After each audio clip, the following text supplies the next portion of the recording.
Donc là, normalement, c'est bon. Bonjour à toutes et à tous. Excusez-nous, on a eu un petit bug de connexion.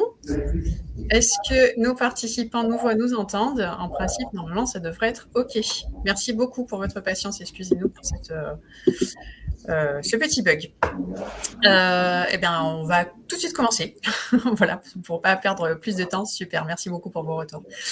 Je vous présente Manon et Valéria. Donc, juste le temps d'afficher pour moi le support de presse que j'ai dû, sortir pour le réactualiser, peu importe. Mesdames, je vous propose de vous présenter le temps que je réaffiche le support pour qu'on puisse ensuite enchaîner sur notre thématique du jour. Bonjour à tous. Alors moi je suis Manon Chapelle, je travaille chez Café Lomi en tant que responsable pédagogique et j'ai notamment eu comme projet la certification de d'une de nos formations pour mettre en œuvre les techniques de barista et on a été accompagné par Katagina pour cette certification qui a été inscrite au ORS en septembre. Voilà, c'est récent. Voilà, c'est toute une belle aventure. Un accompagnement qui s'est terminé, mais une aventure qui a démarré. Voilà, c'est l'aventure de certificateur. Tout à fait. Eh bien, bonjour à toutes et à tous. Même chose pour nous, hein, donc certification en fin septembre. Donc Valéria Romero, je représente les centres international Shivananda de Yoga Vedanta. Je suis la responsable de formation et nous avons eu le plaisir d'être accompagnés par Katarzyna aussi dans cette aventure des certifications RS pour l'enseignement du yoga Shivananda. Qui a un yoga particulier, parce que moi j'apprends plein de choses avec les porteurs de projets en certification, et c'est vrai que j'avais pas cette vue, alors ni sur les techniques de barista, ni sur le yoga spécifiquement Shivananda, mais voilà, c'est tout l'intérêt de ce métier aussi, c'est de pouvoir rentrer dans d'autres métiers, dans d'autres activités, d'autres fonctions, et on découvre plein de choses. Donc ça a été un plaisir de vous accompagner, mesdames, et c'est un plaisir de vous recevoir aujourd'hui sur mon petit plateau Webikeo pour partager un petit peu vos retours d'expérience. Alors, vos retours d'expérience dans le montage du dossier, c'est une chose, mais aussi vos impressions, parce que la thématique du jour, elle diffère un petit peu de ce qu'on fait d'habitude. Donc là, il s'agit de se pencher sur la présentation de la formation qui prépare à la certification dans un dossier de demande d'enregistrement RS-RNCP, puisque avec le décret qui est entré en vigueur au mois de juin et qui s'applique là depuis le 1er octobre. Peut-être que vous l'avez vu, chers participants. Vous avez peut-être vu apparaître dans votre espace, si vous en avez un, France Compétences. Donc, des nouveaux éléments qui sont apparus, notamment un document complémentaire avec une liste de questions à traiter. Et parmi ces questions, il y a un volet relatif à la formation qui prépare à la certification. Donc, on va s'y pencher un petit peu plus en détail aujourd'hui. N'hésitez pas, d'ailleurs, alors vous avez, pour ceux qui découvrent Webikeo, sur la droite de votre écran, vous avez un chat dans lequel vous pouvez participer par petits messages. On va essayer de traiter vos questions si vous en avez au fur et à mesure de la présentation, sinon on y reviendra régulièrement. Et si par hasard on passait à côté d'une des questions, n'hésitez pas à la reposer, parce que j'aime bien les traiter au fur et à mesure pour vous éviter d'attendre la fin du webinaire. Super, voilà, je pense que je crois que c'était chez vous, Manon, qu'il y avait un petit bruit de fond. Donc effectivement, si vous pouvez allumer le micro quand vous prenez la parole, c'est juste parfait. Merci beaucoup. Voilà, programme du jour. Hop. Je vais faire comme ça pour bien y voir. On va faire quelques petits rappels de contexte, comme on fait d'habitude, puisque peut-être que parmi nos participants, il y a des personnes qui sont un peu plus novices sur le sujet de la certification. Ensuite, très rapidement, on va regarder ce fameux document information complémentaire qui, dorénavant, est valable à la fois pour le RS et le RNCP. Hein, c'est la même structure documentaire avec des questions à traiter directement dans le document. Et puis, on va voir comment le guide de lecture Calliope peut se présenter comme un outil de réflexion pour compléter ce document, parce que déjà, lui seul, il est source d'inspiration. Et ben voilà, on a des novices, mais bienvenue les novices. Le but de ces webinaires, en tout cas, c'est comme ça que je les travaille, c'est de vulgariser au maximum le contexte de la certification. Donc, s'il y a des choses qui vous paraissent un petit peu techniques ou autres, eh bien, n'hésitez pas à poser des questions. Oui, je vais partager le document, vous allez voir. Et puis, le support sera disponible, donc n'hésitez pas, post-webinaire, à nous faire un petit mail si vous voulez le support, on vous l'envoie, bien entendu. J'allais vous dire aussi quelque chose, eh bien, ça m'a échappé, c'est pas grave, ça reviendra. Oui, j'allais vous poser la question, savoir si parmi les personnes qui sont présentes aujourd'hui, bon, vous pouvez répondre simplement par un oui, est-ce qu'il y en a parmi vous qui sont organismes de formation qui souhaitent préparer une certification? Parce que vous allez voir, il y a un petit volet qui est un tout petit peu différent selon que l'on soit organisme de formation ou pas. Voilà, donc on a des oui. Ok, déjà, bon, je pense qu'on va avoir pas mal d'OF avec nous aujourd'hui. Alors, sans plus tarder, entrons dans le vif du sujet sur les rappels de contexte. Déjà, une demande d'enregistrement d'une certification, qu'est-ce que c'est? Alors, Manon, Valéria, vous le savez, en tant qu'organisme de formation, on le souhaite, en soi, c'est pas une obligation, se lancer dans l'aventure de la certification, c'est-à-dire rendre son parcours de formation certifiant. Qui dit certifiant dit reconnu par l'État, parce que c'est un parcours certifiant, enfin une certification qui va être enregistrée à l'un des deux répertoires de France Compétences, le RS ou le RNCP. Je rentre un petit peu plus en détail après. Et ce faisant, le parcours de formation, outre le fait qu'il sera reconnu par l'État, va aussi donner lieu à de potentielles prises en charge, notamment le CPF, donc prise en charge supplémentaire par rapport à des prises en charge financières plus classiques, notamment par les organismes de prise en charge, les OPCO, hein, entre autres, quand on est un organisme de formation certifié Calliope. Donc, il peut y avoir différents enjeux à se lancer dans la certification. En tout cas, ce qu'il faut comprendre, et alors là, vous allez nous dire aussi en quelques mots, c'est que la formation et la certification, ce sont deux volets différents qui s'articulent l'un avec l'autre, qui sont très complémentaires et pourtant qui ne sont pas pareils. Alors, est-ce que vous pouvez juste nous dire deux mots sur vous, comment vous avez vécu la compréhension de cette différence entre formation et certification? Alors, Valéria, je vous vois acquiescer, donc voilà, je vais vous laisser. Bon, je peux prendre la parole. Peut-être que pour moi, ça a été difficile, car existe depuis de nombreuses années, enfin, la formation des professeurs de yoga. Et Shivananda, donc, existe depuis, en tout cas en Europe, depuis 1969. Et nous avons formé des milliers d'élèves. Et lorsqu'on s'est lancé dans cette aventure des certifications, il a fallu bien comprendre, en fait, que c'est la formation, c'est pas la même chose, même si, voilà, il y a une structure, on répond à tous les critères Calliope, parce qu'évidemment, nous avons été... les centres de formation a été certifié Calliope dans un premier temps. La certification, pour nous, c'était un peu comme la même chose. C'était dire, bon, ben voilà, on a déjà pas mal répondu aux exigences des Calliope, ça va être bon. Mais en fait, non. C'est vraiment réfléchir... c'est une autre réflexion. C'est réfléchir selon les exigences des France Compétences cette fois-ci. Et s'approprier de cette dimension-là n'est pas tout à fait évidente. Mais on est arrivé grâce à l'accompagnement de Katarzyna.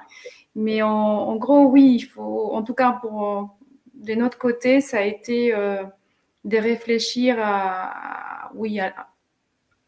au passage, enfin à l'examen final quelque part. Donc il fallait trouver sur quelle partie de notre formation on s'est positionné pour traduire au mieux l'esprit de notre formation.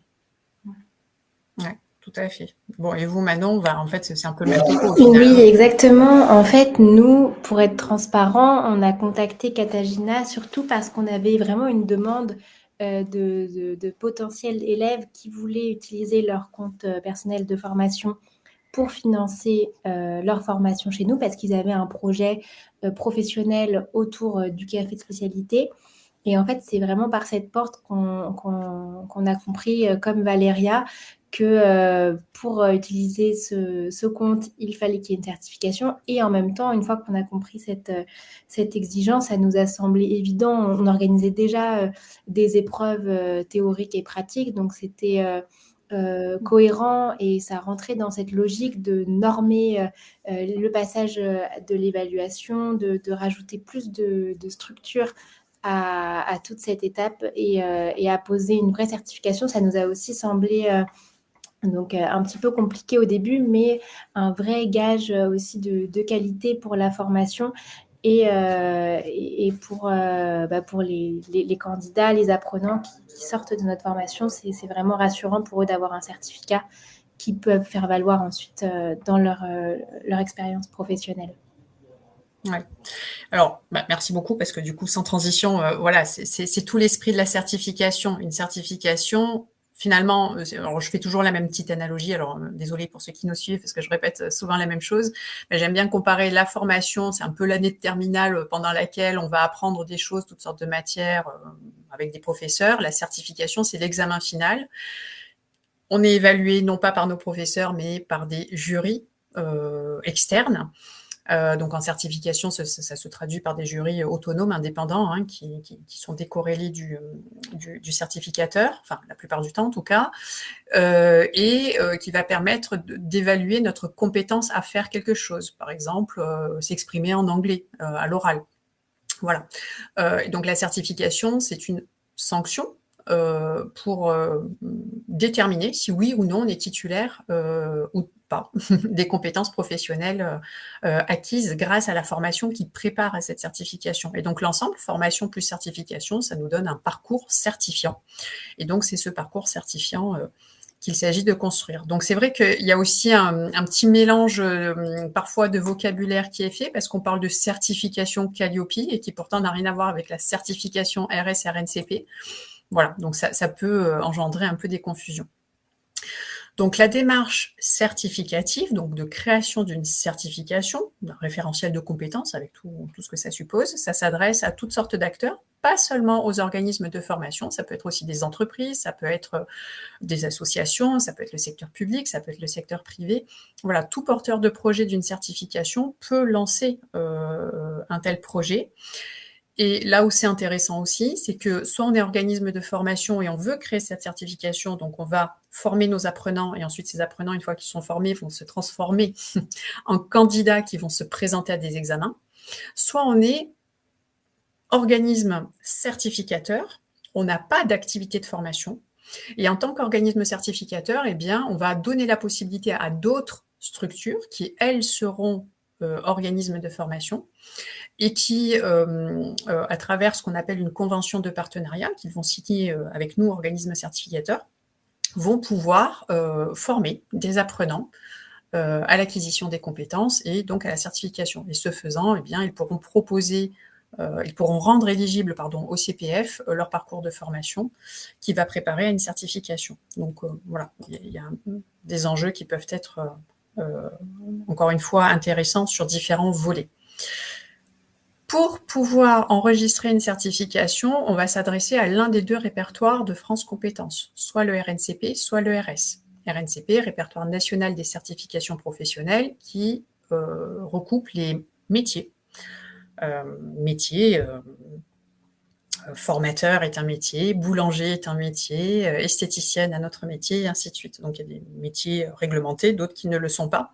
Quoi qu'il en soit, quand on veut enregistrer un métier au RNCP, il va falloir respecter 9 critères lors de la constitution du dossier. Ce sont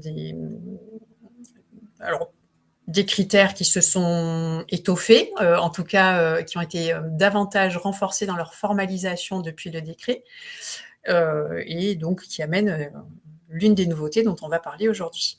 Le RS, quant à lui, c'est l'autre répertoire spécifique. Alors, ces répertoires spécifiques, donc des certifications et des habilitations professionnelles, on va trouver dans ce répertoire-là les compétences complémentaires à un ou plusieurs métiers ou des compétences transversales à plusieurs métiers.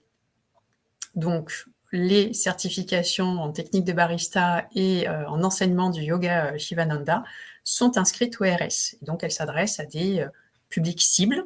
Alors, en 2 mots, mesdames, est-ce que vous pouvez enfin voilà, c'est parce que l'exemple est très, c'est très parlant pour le RS. Quels sont vos publics cibles, du coup, pour vos certifications respectives?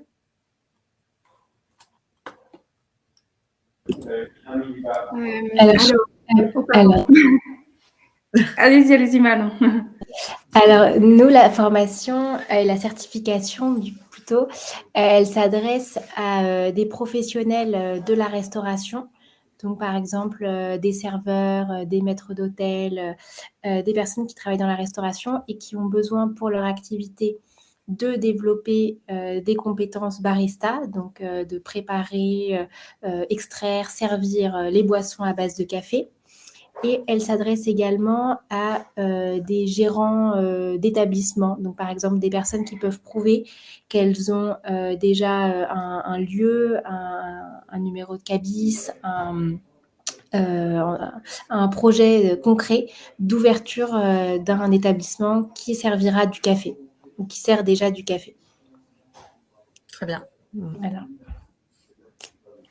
Alors pour nous, donc les publics cibles, ce sont les professionnels du milieu médical, les médecins, infirmiers et aides-soignants, les professionnels du milieu du sport, donc professeurs de sport, coach sportif, les professionnels du milieu médico-social aussi, et ensuite nous avons, pour les professeurs de yoga, donc d'autres professeurs de yoga ayant fait une formation au moins de 200 heures ailleurs, dans une autre école. Et aussi, nous avons ouvert nos portes aussi à toutes les personnes qui ont une pratique d'au moins 5 ans, et une pratique solide, avec un projet solide et d'activité professionnelle après la formation. Voilà, donc ce qui est très intéressant, et alors peut-être que parmi les personnes qui nous suivent aujourd'hui, il y a des porteurs de projets pour le RS, et c'est un point que je tenais à illustrer. Merci mesdames pour vos témoignages, mais c'est la cible professionnelle visée par la certification doit être précisément identifiée, et la valeur d'usage de cette cible, c'est-à-dire la manière dont les professionnels de ces cibles identifiées se servent de la certification doit être démontrée au dossier. Donc ça, c'est un point important. Et donc pour le RS, on a 6 critères à respecter au niveau de l'enregistrement. Donc du coup, je vais rebondir sur des questions qui ont été posées par Sakal. J'espère que je n'écorche pas votre prénom.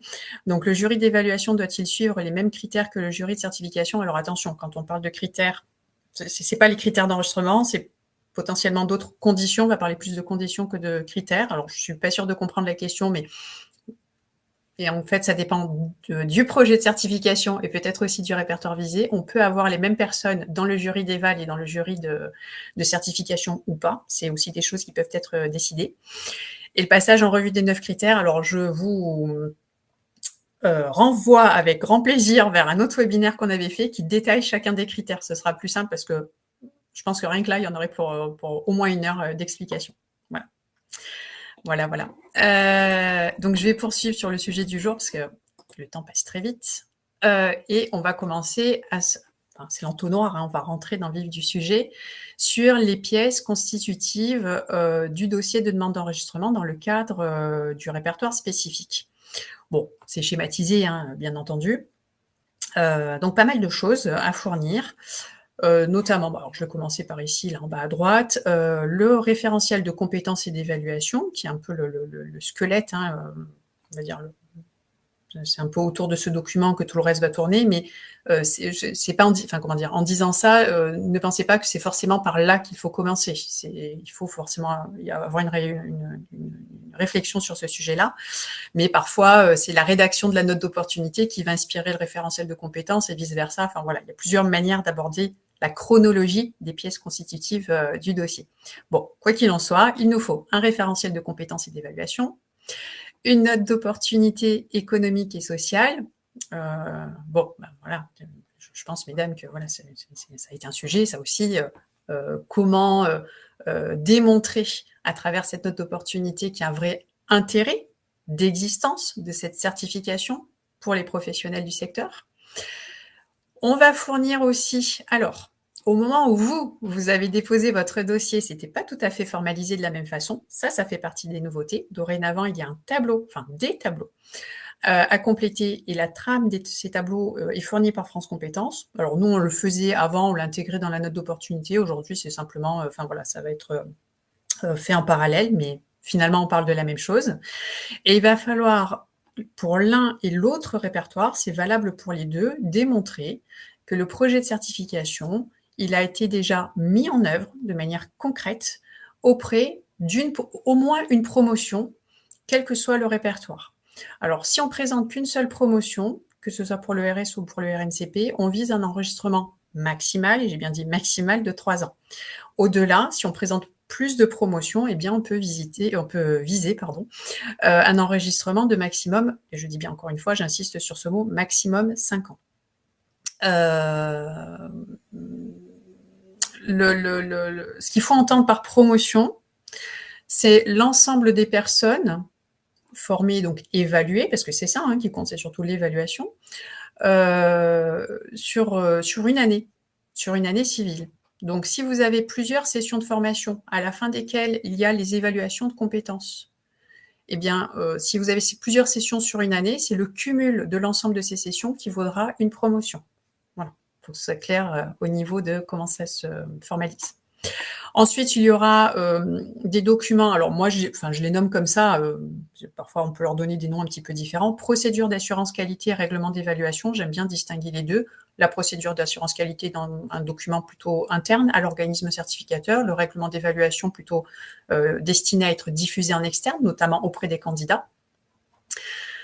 Le modèle de convention de partenariat avec toute une série de mentions qui ont entre autres été précisées par le décret du mois de juin. Convention de partenariat, alors que vous ayez ou pas l'intention de créer un réseau de partenaires, il faut se projeter et la présenter, cette convention de partenariat, donc il faut la formaliser. Et puis, on va avoir, alors dans le cas du RS et du RNCP, le document d'identification des correspondances. Donc ça, je pense on en a déjà un petit peu parlé dans un précédent webinaire, mais je pense que j'en referai un ultérieurement, vraiment en focus sur ce sujet-là. Et le sujet du jour, le document complément dossier avec les justificatifs à téléverser dans ce dossier-là. Et donc, je vais vous le projeter, ce document, pour que vous voyez un petit peu ce qui se trouve à l'intérieur. Côté RNCP, on voit que, grosso modo, c'est la même chose. Il y a peut-être juste un volet un petit peu différent, renforcé en tout cas, qui est très, très clair au niveau du RNCP, c'est la procédure VAE, avec le volet étude de faisabilité qui va venir se rajouter au dossier. Mais sinon, on voit clairement que donc, depuis l'application du décret, depuis le 1er octobre, il y a une harmonisation qui se fait entre les deux répertoires.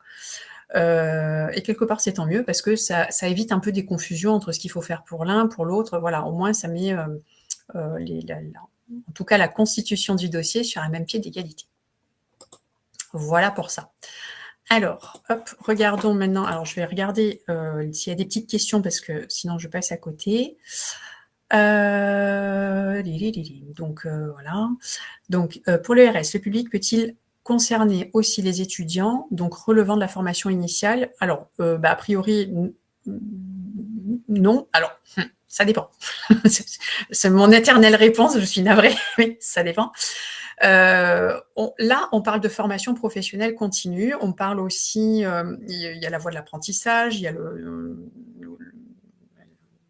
voie de la VAE aussi qui peut être abordée, mais dans le RS, a priori, on est sur de la compétence complémentaire à un métier. Donc, ça veut dire qu'à la base, il faut être dans un métier pour pouvoir se projeter. Maintenant, quand on est sur des formations dites transverses à plusieurs métiers, notamment la maîtrise d'une langue étrangère, l'anglais par exemple, eh bien là, ça peut s'adresser potentiellement à tout le monde. Je peux être étudiant et avoir besoin de suivre une formation certifiante pour attester de mon niveau en langue.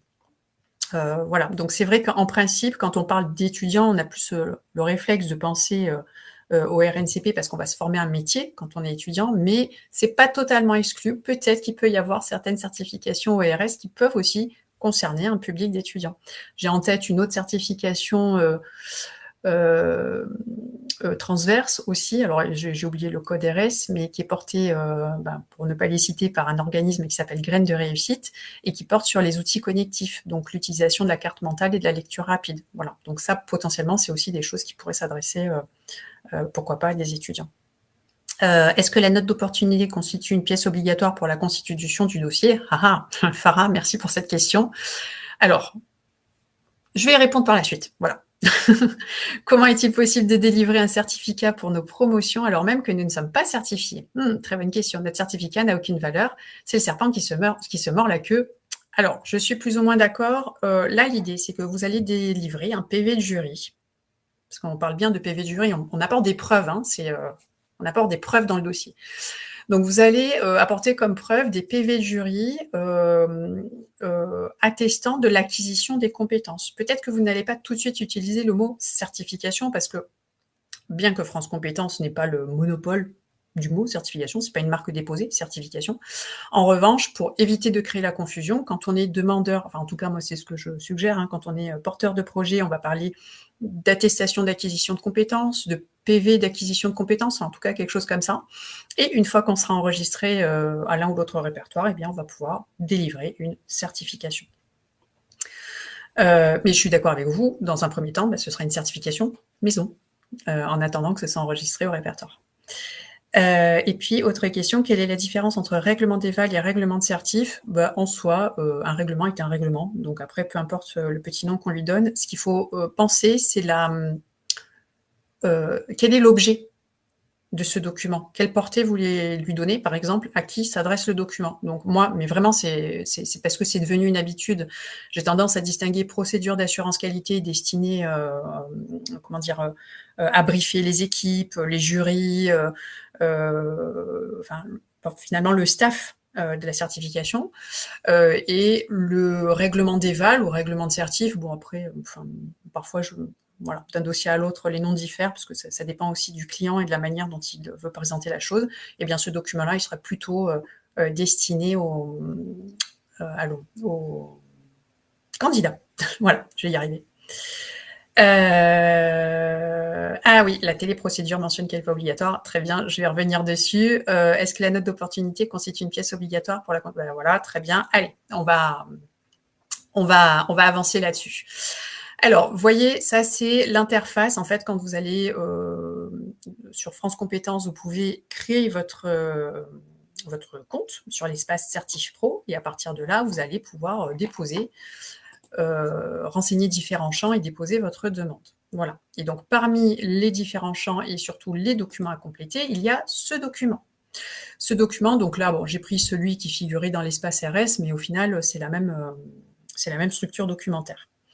Voilà, donc c'est un PDF, un Word, pardon, un document que vous pouvez directement compléter dans les différents champs sur le document. Voilà, puis vous n'êtes pas limité en termes de, je sais pas, de caractères ou de lignes. Vous pouvez compléter directement. Donc, on va vous demander des renseignements, le cas échéant, sur des précédents dépôts, s'il y en a eu qui ont été faits sur le projet de certification. Et on va vous demander de présenter le déposant, donc le porteur de projet de la certification. Et s'il y en a, des co-certificateurs. Ce n'est pas systématique, mais si vous êtes plusieurs à déposer ensemble la demande d'enregistrement, eh bien, c'est là où il faudra présenter les différentes structures. Ici, vous voyez, on a un champ qui est l'analyse de l'opportunité du projet de certification ou de son renouvellement. Eh bien, voilà, ça répond partiellement à votre question. Ça répond partiellement à votre question parce que là, on pourrait se dire, déjà, on va donner quand même pas mal d'éléments sur en quoi est-ce opportun de créer un projet de certification. Ceci dit, quand on rédige une note d'opportunité, eh bien, il y a peut-être davantage de choses qui vont figurer sur cette note, notamment les démarches qui ont été faites pour identifier les besoins sur le marché. Est-ce qu'on a fait une étude de marché? Est-ce qu'on a fait des interviews professionnelles, par exemple? Est-ce qu'on a réuni un conseil de perfectionnement autour de la table pour travailler ensemble avant même de parler de l'élaboration du référentiel de compétences, est-ce qu'on a travaillé ensemble sur l'identification de ces besoins sur le marché du travail? C'est autant de choses qui peuvent être reportées dans la note d'opportunité. Pour l'instant, ce que je fais dans ce document-là, c'est que je fais un résumé je fais l'analyse, en fait, l'extraction, la moelle, le résumé, on va dire ça comme ça, de cette étude d'opportunité, et donc je viens l'intégrer ici dans le document. Voilà. D'autant plus, et vous allez voir un petit peu plus loin, voilà, sur cette page-là, si on continue parmi les petites questions qui sont posées, donc il faut démontrer l'adéquation des connaissances et des compétences visées par rapport aux besoins du marché, donc il y a toute une série de questions à traiter. Et puis là, on voit en bas de page, et alors ça, c'est valable pour le RS, on voit document à joindre, note d'opportunité. Donc, elle l'est demandée, la note d'opportunité, clairement. Cette petite mention, en revanche, ne figure pas sur le document destiné au RNCP. Donc, est-ce que ça veut dire qu'il ne faut plus joindre ou est-ce que c'est juste une petite omission de la précision? Voilà. Me concernant, aujourd'hui, dans le cadre des accompagnements, on continue à faire une note d'opportunité qu'on joint au dossier, que ce soit pour du RS ou pour du RNCP. Peut-être que dans quelques temps, France Compétences nous donnera une précision sur cet élément. Voilà, j'espère avoir répondu à la question du coup. Mais en tout cas, là, vous voyez, pour le RS, clairement, c'est intégré et c'est un document qui est tout récent. Donc, voilà, c'est actuel. On va avoir d'autres questions à traiter, notamment sur l'explication voilà, de différents dispositifs de collecte des données, le nombre d'entrants dans le parcours, le nombre de sortants, etc. Voilà. Je ne m'attarde pas volontairement sur ces questions parce qu'aujourd'hui, ce qui m'intéresse, c'est ça. Voilà, c'est la section 3, voilà, avec le 3.1, 3.2. C'est la description des moyens techniques, pédagogiques et d'encadrement mis en œuvre pour la réalisation des actions de formation ou de reconnaissance des acquis de l'expérience suivies par les promotions. Et donc là, il y a 2 sous-parties à traiter. La description des moyens techniques, pédagogiques et d'encadrement mis en œuvre par les organismes qui ont préparé au projet de certification. Et donc là, ça veut dire que si je suis moi-même certificateur ou porteur de projet d'une certification et que je suis organisme de formation, ben c'est des choses que je fais moi, en interne, comme vous, mesdames, donc Manon, Valéria, c'est ce que vous faites depuis des années maintenant. Mais je pourrais être aussi simplement organisme certificateur qui ne délivre pas de la formation. Et donc, ça voudrait dire qu'il faudrait que je me mette en relation avec mes partenaires qui, eux, délivrent la formation et que j'explique à France Compétences quelles sont par exemple, les directives que je donne à mes partenaires organismes de formation relatifs à ces modalités, à ces moyens, et comment ils mettent en œuvre la formation qui conduit à la certification. Et puis, et c'est ça qui devient aussi très intéressant, c'est qu'au-delà de déclarer, de dire bah, « moi je fais comme ci, comme ça », on va demander la liste des pièces justificatives à transmettre dans le panneau « Autres pièces nécessaires » de la téléprocédure. Et donc, quand on est dans l'espace France Compétences, on a une zone où on peut téléverser des pièces complémentaires. Et donc, c'est ces pièces complémentaires aussi qu'il va falloir réfléchir. Qu'est-ce que je vais bien pouvoir fournir à France Compétences pour démontrer mes moyens techniques, pédagogiques et d'encadrement? Voilà. Donc là, aujourd'hui, mon focus, il est vraiment sur cette zone-là. Mais donc, on voit après qu'il y a encore d'autres champs à compléter dans ce document. La description du système de veille sur les métiers de conception pédagogique, référentiel d'activité de compétences, le cas échéant, s'il y a un réseau de partenaires, comment ça se met en place. Et voilà, excusez-moi, voilà, c'est simplement, je voulais arriver au bout du document. Voilà. Je vais checker les questions. Mesdames, je vous donne la parole, parce que le temps passe très vite et on a encore plein de choses à dire. Vous, au moment où vous avez déposé votre demande d'enregistrement, ce document n'existait pas. Mais je me souviens que dans nos échanges, régulièrement, vous me disiez, mais on ne leur montre pas notre programme de formation, on leur donne pas on leur montre pas comment ça se passe notre formation. Ben non, parce que ça n'était pas demandé. Et pourtant, c'était super tentant. Donc là, maintenant que c'est en place, que ces éléments sont à fournir, qu'est-ce que ça vous inspire? Là, on va déjà se projeter sur un renouvellement de dossier dans quelques temps. Bon, c'est un peu tôt, mais Mais n'empêche que, qu'est-ce que ça vous inspire? Qu'est-ce que vous aimeriez amener au dossier? Qu'est-ce que vous aimeriez démontrer dans votre futur dossier? Alors, c'est vrai que c'était tentant et même quand on en parlait, je pense, chacune autour de nous, les gens me conseillaient beaucoup d'ajouter au dossier, des preuves qu'on était, vraiment un bon centre de formation et du coup, je leur expliquais: «Non, non, vraiment, c'est un autre sujet».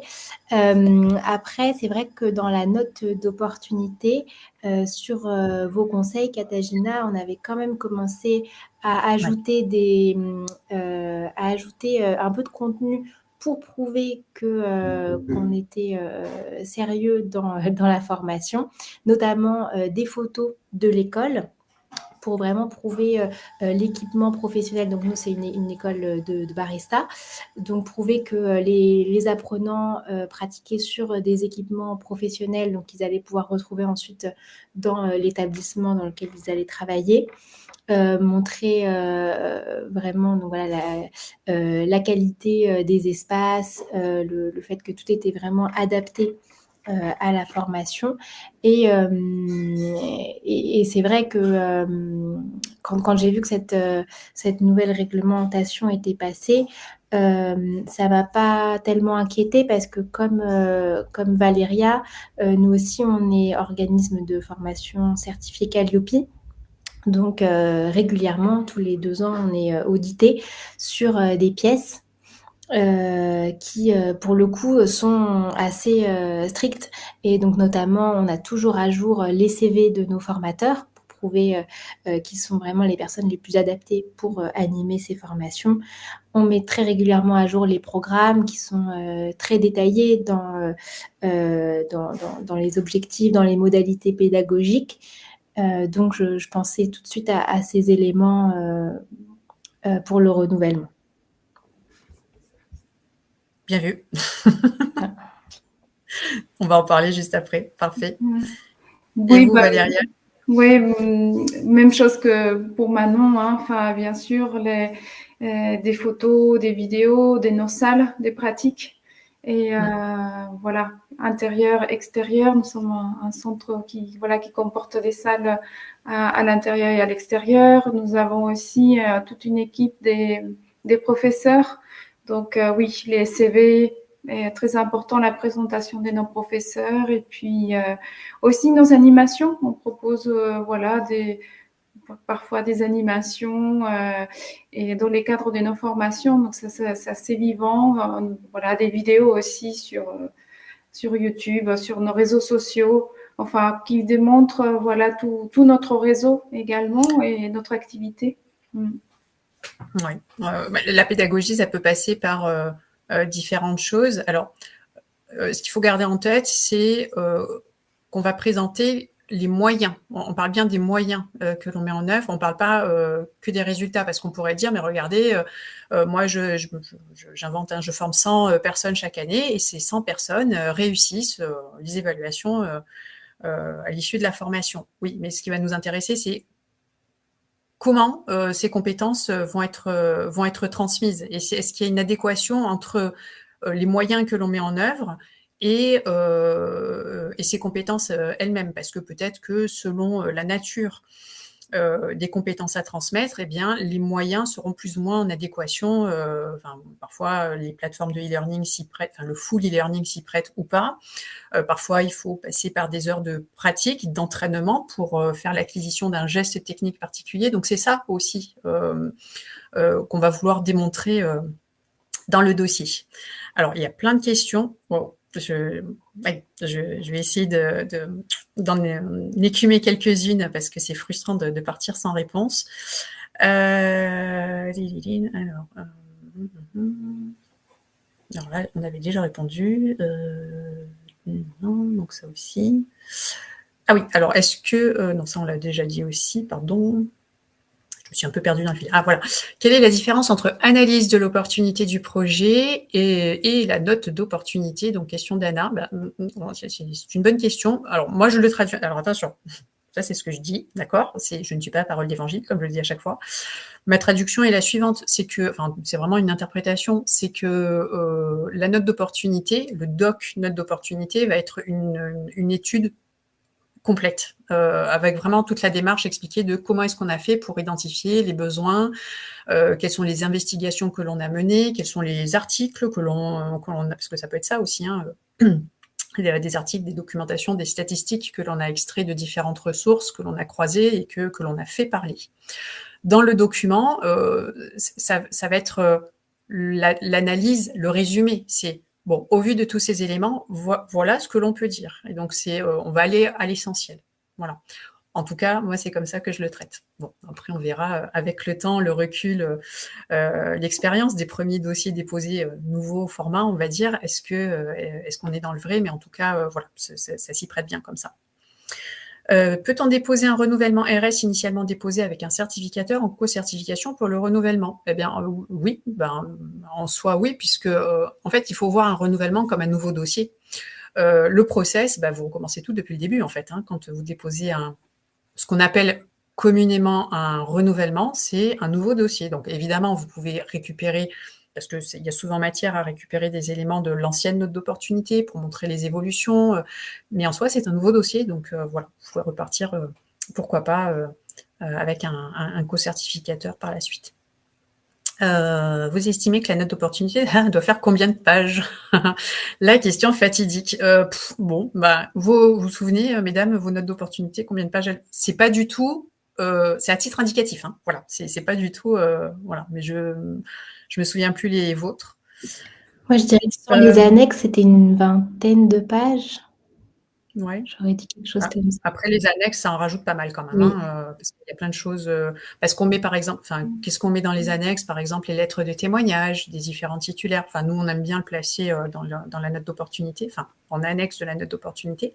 Ouais. Mais attention, le nombre de pages n'atteste pas de la qualité du contenu de la note d'opportunité. Parfois, on a des notes qui sont très fournies, puis parfois, l'essentiel va être dit, voilà, en une quinzaine, vingtaine de pages. C'est très variable, hein. Ça dépend des sujets. Voilà. Et si la formation suit le dépôt d'un dossier pour un métier en tension émergent, donc procédure dérogatoire. Oui, alors attention, là on est sur du RNCP, alors ça cale effectivement ce que vous dites, c'est que quand on fait une demande d'enregistrement pour un métier émergent, donc qui figure dans la liste des métiers émergents, et donc ça concerne le RNCP, il y a une procédure dérogatoire, et donc ça veut dire que dans le document là que je vous partage avec les différents champs à compléter, il y aura des champs tout simplement dans lesquels on mettra sans objet, puisque je parle toujours du RNCP parce que là ce que je vous projette c'est le RS, mais donc il y aura des champs tout simplement qui seront sans objet, puisqu'il n'y aura rien à dire, puisqu'il n'y aura pas de valeur d'usage, parce qu'on ne va pas présenter les titulaires de la certification. Pourquoi parle-t-on dans ce document de reconnaissance des acquis de l'expérience alors que la VAE n'est pas concernée au RS? Peut-être que ça annonce une évolution? Voilà. C'est une très bonne question. Pas plus de 10 pièces, je crois, donc fusionner si beaucoup de documents, oui, c'est mieux. Et c'est même mieux, je trouve, je suis d'accord avec vous, Anne, pardon, pour la compréhension je me mets à la place de l'instructeur qui doit recevoir du coup beaucoup de documents. Par exemple, si on fournit des CV, des formateurs pour montrer un petit peu le profil attendu des intervenants lors de la formation, autant les mettre dans un seul et même, les fusionner le PDF, quoi, tout simplement. Ça évite de multiplier les éléments à transmettre. Est-il nécessaire de formaliser peut-être ces témoignages et le conseil de perfectionnement pour une formation créée pour un métier émergent? Alors, je ne suis pas sûre de comprendre. Alors, pour un métier émergent, le compte-rendu d'un conseil de perfectionnement, c'est hyper parlant. Il faut réunir un conseil de perfectionnement. Et alors, moi, je le conseille autant pour le RS que pour le RNCP. Enfin, encore une fois, qui suis-je pour dire je conseille? C'est l'intérêt que ça présente. C'est-à-dire que quand on réunit des professionnels du secteur, qu'on les fait travailler ensemble sur la constitution d'un référentiel, sur l'analyse des besoins du marché, parce que c'est ça en fait, c'est que les compétences qui figurent dans le référentiel répondent à un besoin du marché du travail. Le fait de produire un compte-rendu, de procéder, pourquoi pas, à un vote, qui est pour, qui est contre, etc. Ça montre qu'il y a une vraie réflexion autour de la constitution du dossier. Donc, c'est, à mon sens, hyper intéressant de le fournir dans le dossier. Après, formaliser des témoignages, en principe, les témoignages émanent des titulaires de la certification. Donc, si on est sur un métier émergent, on n'a pas à présenter de cohorte. Donc, a priori, il n'y aura pas de témoignages non plus. Voilà. Combien de temps environ pour rédiger une note d'opportunité? C'est très variable. Alors là, ça dépend s'il y a de la matière ou pas, déjà, s'il y a des choses qui sont disponibles. Parce que parfois, il faut le faire soi-même. Donc, quand il n'y a pas forcément d'études ou de stats disponibles, on retrousse ses manches et puis on va chercher des panels de personnes à interroger, des professionnels métiers. Et donc, forcément, ça peut prendre un petit peu plus de temps. Mais la rédaction elle-même, c'est pas ce qui prend le plus de temps. C'est réunir tous les éléments. Voilà. Je vous invite à regarder l'un des précédents webinaires dédiés à la note d'opportunité. Et comme chaque année, du coup, maintenant, on a pris cette habitude. Donc, en 2026, on refera un webinaire dédié à la note d'opportunité. Voilà. Je poursuis sur nos petits supports, parce qu'il nous reste une dizaine de minutes. Allez, je déborderai peut-être maximum de 5 minutes, parce que nos petits problèmes techniques nous ont volé 5 minutes. Mais voilà, il faut qu'on avance. Si le certificateur n'est pas organisme de formation, eh bien, il devra démontrer, c'est ce qu'on disait tout à l'heure, que son ou ses partenaires respectent les engagements pris à travers la convention de partenariat et les modalités de contrôle des partenaires. Donc ça, c'est de tous les partenaires. Et vraiment, il faut le faire de manière exhaustive. Il faut montrer, en tant qu'organisme certificateur à la tête d'un réseau de partenaires, qu'on vérifie régulièrement la stricte application des engagements pris avec ces partenaires pour le bon déroulement et le respect du processus certificatif. Hyper important. Voilà. Et donc, amis OF, puisque la plupart d'entre vous, j'imagine que vous êtes certifiés Calliope, eh bien, sachez que le guide de lecture du référentiel national qualité, donc dit Calliope, nous apporte plein de petites idées, des ressources précieuses pour alimenter le dossier de demande d'enregistrement, que ce soit au RS ou au RNCP, puisque, alors là j'ai sorti quelques exemples, dans le critère 2, plus précisément l'indicateur 6, il est dit que le prestataire établit les contenus et les modalités de mise en œuvre de la prestation adaptées aux objectifs définis et au public bénéficiaire. Et bien là, on lit que le guide de lecture vous donne des exemples de preuves proposées.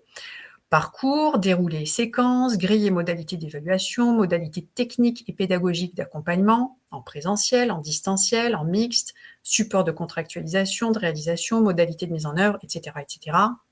Vous aurez le support à disposition, donc puis vous connaissez aussi les guides de lecture. Donc voilà déjà des choses qui peuvent nous intéresser et de dire tiens, je pourrais aller piocher là-dedans et quand c'est pertinent, sélectionner le ou les documents que je vais pouvoir intégrer à mon dossier de demande d'enregistrement pour montrer à France Compétences qu'il y a une vraie adéquation entre le parcours de formation et le projet de certification et que ce que je mets en place pour faire un transfert de compétences, parce que c'est ça, la formation, c'est un transfert de compétences, eh bien, c'est fait de manière à optimiser les apprentissages et que mon apprenant devienne un candidat prêt à passer les évaluations. Vous avez toujours dans cet indicateur une obligation spécifique qui est mentionnée et qui est la suivante. Pour les formations certifiantes, le prestataire démontre que le contenu de la prestation est en cohérence avec les objectifs inscrits dans le référentiel de la certification inscrite au RNCP-RS. Donc là, je m'adresse aux organismes de formation qui sont partenaires habilités d'un certificateur enregistré donc au RS-RNCP. Eh bien, dans vos audits Calliope, il a certainement fallu que vous démontriez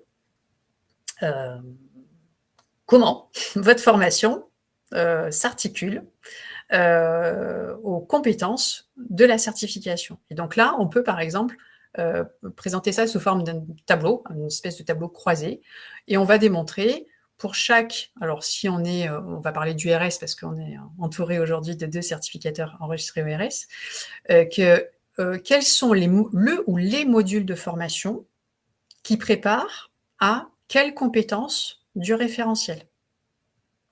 Parce qu'on pourrait avoir sur un programme de formation une articulation entre modules de formation 1, 2, 3, 4, 5, par exemple, mais peut-être que le module de formation 5 prépare à la compétence 1 de notre référentiel, le module 3 à la compétence 2, etc., etc. Vous voyez, donc ça se croise, c'est pas forcément dans le même ordre. Et en soi, c'est OK, hein, c'est pas, parce qu'on parle pas de la même chose. Module de formation, c'est pas des compétences. Les modules préparent à une ou plusieurs compétences. Donc, ça peut se présenter comme ça. Et c'est valable pour le RNCP aussi, un peu plus complexe, RNCP, parce que là, c'est des blocs de compétences, c'est beaucoup plus musclé qu'un RS, mais on est tout à fait dans la même logique. Si on regarde aussi dans le critère 4, l'adéquation des moyens pédagogiques, techniques et d'encadrement aux prestations mises en œuvre, on retrouve la même formulation que ce qui est écrit dans le décret de demande d'enregistrement auprès des répertoires. La vérification de la réalité des moyens techniques, pédagogiques et d'encadrement mis en œuvre pour la réalisation des actions de formation de reconnaissance. Voilà. Donc, là, si on regarde maintenant des indicateurs côté guide de lecture et des petites idées qu'on peut aller piocher. Par exemple, l'indicateur 17 qui dit que le prestataire met à disposition ou s'assure de la mise à disposition des moyens humains, techniques adaptés, d'un environnement approprié. Eh bien, ce que vous disiez tout à l'heure, mesdames, c'est ce qu'on pourra imaginer pour le renouvellement du dossier. Mais dans le guide, voilà les éléments de preuve proposés. Bail, contrat de location. Alors, on va peut-être pas tout mettre non plus, ça va faire un truc colossal. Mais parmi les éléments de preuve, il y a ça. Quel matériel j'utilise? Quelle plateforme j'utilise? Est-ce que on a un plateau technique particulier? Je pense à certaines formations, par exemple en restauration. On imagine bien qu'on va avoir un labo de cuisine avec des choses techniques très particulières. Ou quand on est dans l'esthétique, encore une fois, comment enseigner à quelqu'un les techniques d'extension de cils, par exemple, sans pratiquer. Et il peut y avoir pourquoi pas une base, je ne sais pas, même en e-learning avec des démonstrations, etc. Mais le geste, pour en faire l'acquisition, il faut bien s'entraîner, il faut le faire dans des conditions, voilà, peut-être avec la desserte qui va bien, la table qui va bien, l'environnement, l'éclairage, etc. Donc voilà, autant d'éléments dans lesquels on peut aller piocher. Indicateur 18, le prestataire mobilise et coordonne les différents intervenants. Donc là, on est vraiment au niveau de l'encadrement du staff, donc au niveau de l'organigramme. On pourra définir, par exemple, quelles sont nos exigences, nos attentes en termes de profil d'intervenants dans la formation. Il faut que mes formateurs ils aient à minima tant d'années d'expérience, telle certification, peut-être tel diplôme, enfin, il y a peut-être des conditions particulières, et on s'attend à ce que dans les CV, ces conditions soient remplies. Ce sont des exemples que je donne, mais voilà. Indicateur 19, le prestataire met à disposition du bénéficiaire des ressources pédagogiques et permet à celui-ci de se les approprier. Donc encore une fois, peut-être qu'il sera intéressant dans le dossier de fournir, alors peut-être qu'on ne pourra pas fournir tous les supports de formation, mais de procéder à un échantillonnage et de démontrer que ces supports, ils ont été conçus, pensés, non seulement juste pour dire, regardez, on a des supports tout écrit dessus, c'est aussi, et là on a un terme clé, c'est l'appropriation. Qu'est-ce que l'on fait en tant qu'OF pour que les apprenants puissent se saisir, puissent s'approprier de ces contenus de formation? Est-ce qu'on fait des exercices pratiques? Est-ce qu'on fait des mises en situation? Est-ce qu'on les emmène sur le terrain? Voilà, il peut y avoir plein de choses à penser pour démontrer, encore une fois, le transfert de compétences, l'acquisition des compétences. Voilà. Il y a une petite remarque qui est précisée aussi dans Calliope pour les formations à distance. La mise en œuvre d'une action de formation, en tout ou partie à distance, comprend une assistance technique et pédagogique appropriée pour accompagner le bénéficiaire dans le déroulement de son parcours. Donc là, petit clin d'œil aux organismes de formation qui font tout ou partie distancielle. Dans ces cas-là, quelles sont les dispositions prévues pour, encore une fois, s'assurer de l'acquisition des compétences. Parfois, c'est bon. Alors, je fais attention à ce que je dis parce qu'on pourrait me contredire. Mais parfois, c'est moins facile de s'en assurer que quand on est en présentiel. Quoique, en distanciel, parfois, c'est quand même bien... Enfin, voilà. Il y a des choses qui permettent un suivi assez intéressant. Autre indicateur, je crois que c'est le dernier, hein, si je ne dis pas de bêtises, oui, c'est le dernier. Hop, l'indicateur 20, le prestataire dispose d'un personnel dédié à l'appui à la mobilité nationale, internationale, d'un référent handicap et d'un conseil de perf. On le retrouve ici, hein, notre référent handicap, notre conseil de perfectionnement, autant d'interfaces dont on va pouvoir parler aussi dans le dossier pour montrer que la formation, elle a été pensée pour tous les publics, qu'on est sur de l'accessibilité, de l'inclusivité. Donc, voilà, autant de choses qu'on va pouvoir démontrer au dossier. Voilà, voilà. Alors, du coup, je reviens sur les petites questions. Combien de temps environ pour rédiger une note d'opportunité? On l'a déjà dit, pardon, excusez-moi. Pour un certificateur qui a des partenaires, comment prouver que les partenaires respectent aussi ces critères? Très bonne question, merci Malika. Quand on est organisme certificateur avec un réseau de partenaires, on doit mettre en place le dispositif de contrôle des partenaires. Donc, d'une part, vous allez établir une convention de partenariat, définir peut-être une charte, enfin un dossier dans lequel vous allez mettre toutes les conditions pour devenir partenaire. Lorsque le partenaire signe cette convention, il s'engage à respecter ces conditions. Et vous, en tant que certificateur, vous devez régulièrement vérifier, mais enfin, comment dire, c'est pas... alors, ça peut être des contrôles inopinés, mais ça peut être simplement, voilà, à des fréquences bien définies. Vous devez contrôler que les partenaires respectent, voire ne font pas n'importe quoi, avec votre certification. Comment ils communiquent à propos de la certification sur leur site internet? Est-ce qu'ils respectent bien les prérequis?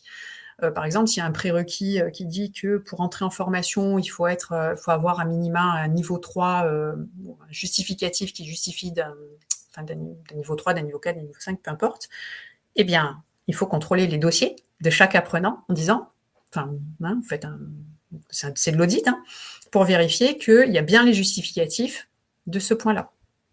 Encore une fois, ce sont des exemples, mais voilà, le contrôle doit être mis en œuvre.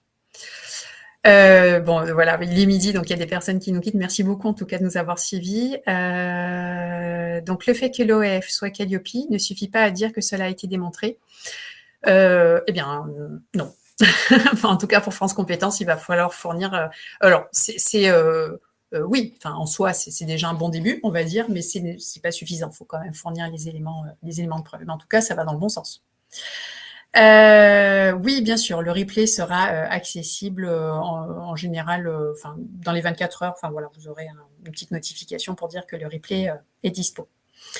Petit mot de la fin, mesdames. Donc, vous qui êtes qui représentez des organismes de formation certifiés Calliope et dorénavant certificateurs, est-ce que vous vous sentez armés, en tout cas prête au regard de ce que vous fournissez pour Calliope pour un prochain dossier de certification? Oui, je pense que du coup, ça va aussi nous obliger à... Enfin, moi, ça va m'obliger à avoir toujours mes dossiers plus à jour, avoir toujours à jour le planning, le programme, les CV, comme on a dit, de chaque formation. Et à faire ce travail aussi comparatif de quel module de formation pour permettre de valider quelles compétences. Donc oui, c'est vrai que ça rajoute un peu d'admin, mais je pense que c'est une bonne chose. En tout cas, au niveau de France Compétences, ça montre qu'il y a vraiment une cohérence. L'important, c'est que les apprenants ne soient pas jetés dans le processus d'évaluation et de certification sans avoir été bien formés au préalable. Donc, je pense que c'est un bon décret. On valide. Pas trop le choix. Non. Mais bon, voilà, ça a du sens, quoi. Voilà, en fait, c'est ça. Et vous, Valéria, du coup, en plus, vous avez passé votre audit Calliope il y a peu de temps. Oui, tout à fait. Donc, c'est très intéressant, effectivement. Bon, voilà, il faut continuer à suivre les dossiers avec beaucoup de rigueur. De toute façon, on est audité tous les 18 mois, donc il n'y a pas le choix. Mais c'est très intéressant le point de bien faire ces croisements entre les compétences du programme et donc les critères de la certification. Et je pense à quelque chose là sur lequel on est en train de travailler en ce moment, c'est de faire ce travail avec les logiciels aussi, les logiciels de gestion. D'un côté la partie OF et la partie voilà OC. Donc et de bien aussi de mettre en place ces tableaux peut-être pour que ce soit clair pour nos futurs certifiés. Et alors, merci parce que du coup, vous avez amorcé le mot de la fin. Il faut toujours garder à l'esprit que notre bénéficiaire, c'est pour lui qu'on fait tout ça. C'est le bénéficiaire final. Tout ça est mis en place pour que le bénéficiaire soit face à une démarche qui soit claire, transparente, compréhensible aussi. Parce qu'aller parler à un apprenant de certification, de France Compétences, de répertoire, lui, il va dire qu'est-ce que c'est que tout ça, enfin, il rentre aussi dans un univers un petit peu complexe. Parfois, on se dit, bah oui, mais moi, je veux être formé, la certification, de quoi est-ce que vous me parlez? Mais justement, le fait d'expliquer tout ça et qu'on est dans une logique de j'acquiers des compétences, je les fais vérifier, je les fais valider, et ensuite ça leur donne une valeur aussi, il y a une référence qui est donnée sur le marché du travail. Ah oui, effectivement, ça prend beaucoup plus de sens.